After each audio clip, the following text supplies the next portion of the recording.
Hey everybody, Mike here with another edition of Making Sense of Transformers, a series where I talk about various topics within the Transformers cinematic universe that need a little extra analysis and explanation. Cybertron, the Transformers' home planet, has changed its appearance a bit within the Michael Bay movies, but I don't think we've had quite as much of a change as what we saw in the latest trailers for the Transformers spin-off and prequel, Bumblebee. The iteration of Cybertron and Bumblebee seems to be heavily inspired by the War for Cybertron video game series with a touch of Generation 1, featuring futuristic roadways and skyscrapers. This contrasts greatly to what we've seen in previous films, so is there a logical explanation for why the planet went from this to this? Well, whether there is one or not, I'm going to try to make sense of it. So before we get into the reasoning of the changes, let's first take a historical look at how Cybertron was portrayed in the first 5 Transformers movies. In the first Transformers, released in 2007, Cybertron was shown in a very short flashback as Optimus briefly tells Sam and Michaela about Megatron and the war. We only get a tiny glimpse of a small area of an extremely large planet, but at this location we see dark colorful skies, a substance that appears to be some sort of lava, and a bunch of transforming spiky metal. Cybertron is not featured at all in the sequel, Revenge of the Fallen, but in the third film, Dark of the Moon, it happens to be completely what the main plot revolves around.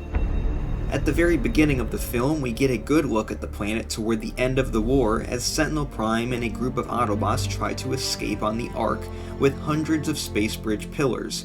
Cybertron looks vastly different than what we saw in the first film, this time like a giant honeycomb sphere floating in space.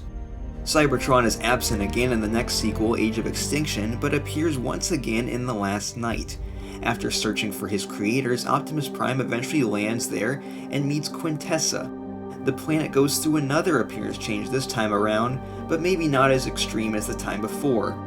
The honeycomb look is still present as we watch it making a beeline toward Earth, as well as during the final battle at the end of the film. However, The Last Night adds dirt and grass, which had never been seen on Cybertron before.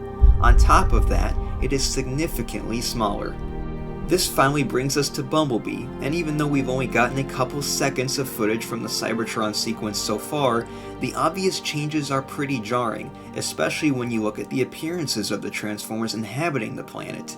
In previous films, they were mostly gray and complex, making it practically impossible to tell them apart, but in Bumblebee, each Cybertronian is unique with different, simpler designs and color schemes. So why the change? Well, I just want to first point out that this theory could completely collapse if this guess is incorrect, but I'm assuming that the Cybertron we see in Bumblebee could be up to thousands of years ago, or at least before the events portrayed in the 2007 film and Dark of the Moon. Bumblebee does take place in the 1980s, but I have a feeling that the Cybertron sequence will be a flashback well before the 80s. The 2007 film and Dark of the Moon depict a Cybertron at the end stages of the war and at the very end of the war. When Cybertron is teleported to Earth in the third film, the planet is completely dead. That would explain why it looks so awful, of course, but it doesn't necessarily look overly broken or damaged per se, mainly dull and boring. So why does it look so drained of life? ENERGON, or the lack of it, I should say. We don't have much information on how ENERGON works in the movieverse, but we do know that the Transformers need it to survive. We get confirmation of this when Lennox tells Charlotte Meering that Sentinel Prime was out of ENERGON, which put him into a sleep mode or stasis. These things run on ENERGON and he's out of it. Only to be revived by the Matrix of Leadership, which has been on Earth since 17,000 BC. The longer a war drags on, especially one that involves the entire planet, resources get used up, and for the Transformers, ENERGON is their most important resource. It's the one thing that keeps them alive. Boy, these are good. I needed to refuel. With the rapid decline of ENERGON on Cybertron, the planet, cities, and the Transformers themselves would begin to die and lose the colorful appearance of what they once were. The Transformers were able to survive elsewhere, finding ENERGON scattered across the universe, but their planet's survival was hopeless. The flashback in Dark of the Moon is described by Optimus as the war's final days. making it appear broken and lifeless, completely unchanged as to how we saw it in the present day during the Battle of Chicago. When we see it again in The Last Knight, the smaller size is most likely due to it trying to fix itself after half of it was sucked into a black hole when Bumblebee destroyed the control pillar. The green grass and dirt could have also been gathered as it traveled through space without an atmosphere, or it could be part of the planet's natural regrowth process. This one, because of where we would need to go with our actors, we had to have some sort of soil or dirt surface that we haven't seen in the previous film. So all of this takes us back to Bumblebee, which is the earliest point in time we see Cybertron. The planet still looks very livable, and is only in the process of being destroyed. In fact, if we look closely, some of the towers visible in the Bumblebee trailer actually do look like undamaged versions of the towers we see in the final days of the war.